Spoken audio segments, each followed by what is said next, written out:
Je suis Dr Fatou Ndiaye Dème, la directrice de la pharmacie nationale d'approvisionnement. Voilà, je suis à Diourbel avec une délégation de la pharmacie nationale d'approvisionnement. Déjà pour une visite de courtoisie avec les services lesquels nous travaillons, mais aussi pouvoir faire une situation du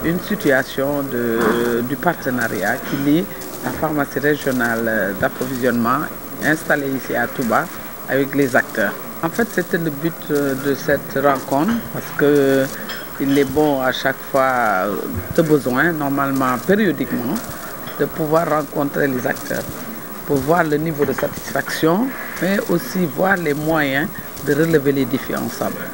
Donc, comme vous l'avez dit, la rencontre a été très riche par rapport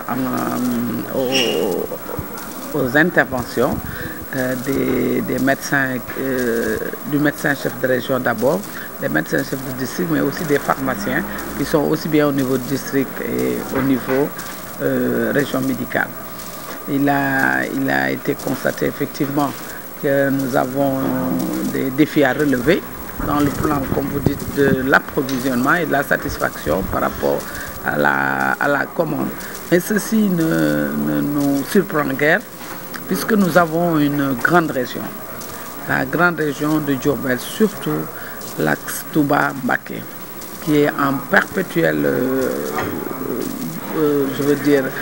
qui dans tous les domaines est en perpétuel mouvement, mais aussi en perpétuel, hausse.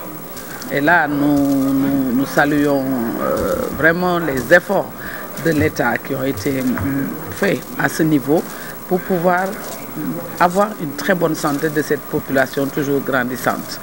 Donc, la particularité de cet axe Touba-Mbacké nous invite déjà, vu ce que nous venons d'apprécier de cette rencontre, de pouvoir faire aussi, au-delà du caractère spécial qu'on a déjà perçu par la mise en place bientôt d'un dépôt.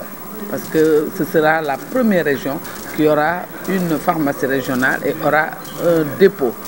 Donc, nous l'avons bien senti, Touba en a besoin. Donc, des mesures spéciales devront être diligentées. Il faut aussi noter le problème de la vente illicite des médicaments.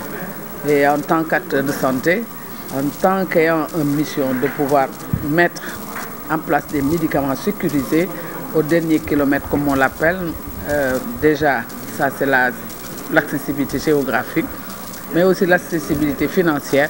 Donc nous avons un devoir aussi de renforcer nos actions, de renforcer nos stratégies et de mettre en place un circuit bien huilé avec tous les acteurs. Ça a déjà été commencé, comme je vous l'ai dit, un dépôt en construction et bientôt nous irons l'équiper et je pense que ce caractère spécial va être encore renforcé comme vous dites.